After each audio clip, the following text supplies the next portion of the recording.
Кийинки бүгүн күн тартиби боюнча 4 маселе боюнча Кыргыз Республикасы менен Европа реконструкциялоо жана өнүктүрүү банкынын ортосунда Кыргыз Республикасында климатка туруктуу суу менен камсыздоо долбоору жөнүндө кредиттик жана гранттык макулдашуунун долбоору баяндамачы Айыл чарба министринин орун басары Шерипов Нурлан. Бул жакка чыгып алсаңыз.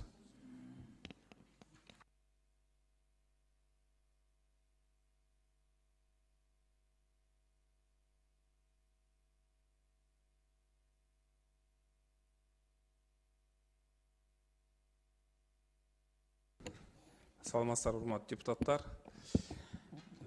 урматтуу жогорку кеңештин депутаттары, эл аралык иштер коргоо, коопсуздук жана миграция боюнча комитеттин мүчөлөрү. Белгилей кетиш Кыргыз Республикасында климатка карата суу менен туруктуу камсыздоо долбоору Европа өнүктүрүү жана реконструкциялоо банкы тарабынан Кыргыз Республикасына 17 миллион 870 миң евро бөлүп берүү караштырылып пландалып жатат. Анын ичинен насыя 14 миллион 130 миң евро жана таза грант 3 миллион 740 миң евро. Төлөө мөөнөтү 15 жылга мерчемделүүдө, жеңилдетилген мезгил 4 жыл, насыяга карата өзгөрүлмө пайыздык ставка колдонулат. Белгилей кетиш керек, бул долбоор Ош областынын Араван Акбура каналын модернизациялоо боюнча курулуш иштерин жүргүзүү үчүн пландалып жатат. Толугу менен ушул Араван Акбура каналын реконструкциялоо, модернизациялоого жумшалган жатат. Белгилей кетиш керек, азыркы убакта Араван Акбура каналынын өткөрүү мүмкүнчүлүгү 25 куб метр секунду. Секундасына 25 куб. Кудайым буйрса, долбоор ишке ашса 33 кубка чейин чоңоюп, кеңейтилип, бая суу өткөрүү мүмкүнчүлүгү бир топ кеңейет биринчиден. Экинчиден, кошумча жерлер дагы иштетүүгө мүмкүнчүлүк ачылат. Белгилей кетиш керек, азыркы убакта Араван Акбура 31 километрден ашык узундукту түзөт биринчиден. Экинчиден, 15.698 гектар сууга таяндын суу менен камсыз кылат.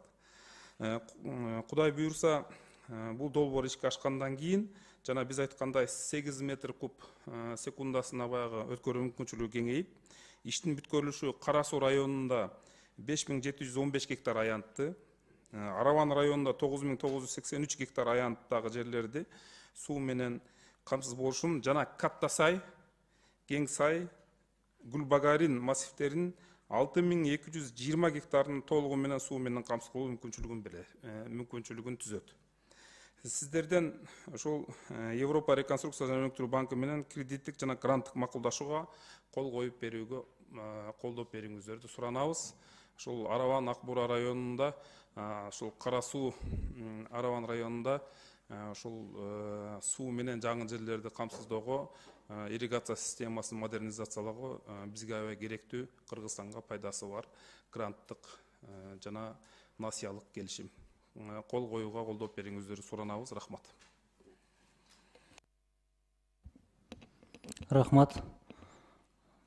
Анда бул боюнча Ырысбек Исмаилович, сөз сизде. Рахмат, Айбек Жапарович. Урматтуу баяндамачы, кредит канча процент төлөнөт? Гранттыгы жакшы экен, кредит бар экен да бул жерде. 14 миллион 130 миң евро кредит түрүндө канча процент? Ырысбек Исламович, бизде Суу чарба агенттигинин жетекчилиги бар, ошолор жооп берип койсо. Жолдош Алиев Искандер Алымкулович, суу ресурстун кызматынын адисиминде. Кредит плавающий ставка деп коет. Плавающий ставка деген Евробор плюс 1%. Өзү 1% болот да, кредит ставка. Эми баягы долбоор өтө айтылышы кооз да, суу менен камсыз кылабыз, бүт элди жакшы шарт түзүп беребиз деп. Бул жерде кредит анан бул жерде консультанттар канча алат? Кыска эле мен суроо берейин. Консультанттар канча процентин алат? Бизде азыр основной эле кредит грантты негизи консультанттарга кетип калып атат да. чет мамлекеттен келет да консультанттар, э? Азыр сиздин биз сунуштаган кредитный грантный эме келишимдерде только жана курулуш жумуштарына каралган акча берилет да. Только курулуш жумуштарына каралган акча. Урматтуу Рысбек Исламович, могуреке сиздерге сунушталып аткан азыр насыялык жана гранттык келишим толугу менен модернизациялык жана реабилитациялык жумуштарга жумшалат. Бул жерде бул сиздерге алып келген азыркы келишимге кол коюу долбоорунда консультациялык кызматтарга акча каралган эмес. Воздухка кетип калбайбы бул акчалар келип калса? Рысбек Исламович, биздин оюбузча тескерисинче ушул биздин Кара Суу жана Араван районундагы ирригация системасын оңдоого өзүнүн зор салымын кошот деген ой пикирдебиз. Рахмат, менде суроо жок. Рахмат. Кийинки сөз Улан Бекболотович сизде. Саламатсыздар, урматтуу депутаттар, урматтуу чакырылгандар. Урматтуу Нурлан Тургунбекович, айтып кеттиңиз баяндамаңызда 17 миллион евро алынат деп кредит, грант экөө биригип. Биякта сиздер берген кагазда 19 миллион 930 миң евро деп турат да. Сиз айтып кеттиңиз 17 миллион деп. Кимдики туура, кагаз туурабы же сиздин сөз туурабы? 17 миллион 870 миң евро. Анда бул кагаз жокко чыгарылуу 19 миллион 930 миң деп турат кагазда. Чечимде. Азыр сиздин карооңузга кредит 14 миллион 130 миң евро и грант 3 миллион 740 миң евро биз сунуштап атабыз. Андан тышкары технический содействие деп коет. Бул эмеден өтпөйт, ратификациядан өтпөйт, түзүлүү эмеге берилет да, жанагы администрированияга берилет. Жок, түшүндүм. Ошо 2 миллион 60 миң евроны консультанттын услугасын силер кошпой атасыңар, туура айтамбы? Ошо менен бирип 19 миллион. Туурабы? Миллион бул ратификациядан өтпөйт. Түшүндүм. Бул отдельно берилет акча. Ал грант, банктын 100% грант. Банктын өзүнүн эмеси бар да, специальный фонд коет. Техническое содействие деп коет да. Ошонун эсебинен ушу техническое содействие только эмеге төлөнөт да, жанагы консультанттарга эмелерге төлөнөтүнөн турган акча да. Түшүндүк, рахмат, чоң рахмат. Баяндамаңызды жазып кетпесиңер, биякта чечимиңерде Нарын, Ош, Жалал Абад, Нарын областына каралат депчи, Нарын аймактарына. Нарынга бул жерден эмне кылынат? Урматтуу Улан Болотбекович, бул туура эмес жазылып калыптыр. Бул Кара Суу Араван районуна гана, ушул Араван Акбуура каналынын гана реконструкция реабилитациясына каралган акча. Сүйүнүп кетсек, унутулуп калган Нарын каралат экен, дагы каралбайт экен да ошондо, Жок, Кудай буйрса каралат. Жана ФАОдон Актала каралды. Улан Болотбекович, аркы жумаларда колдоп ат бердиңиз. башы Нарын райондору каралган жок. Андан тышкары айтып кетейин деген нерсе, максаттуу пайдалануу жазылбап биякта. Эмне канал реконструкция болот, канча километр, ошонун баары кандай болот? Реконструкция 31 километрди реконструкция жасайбыз да. Кеңейтебиз да, пропускной способностьти. Урматтуу Улан Болотбекович, ошол азыркы убакта 31 километр 300 метр ошол Араван Акбуура район каналынын узундугу. Азыр ушул канал толугу менен реконструкция реабилитация болот. Ошонун жыйынтыгында азыркы убакта 25 куб секунду суу кой берет.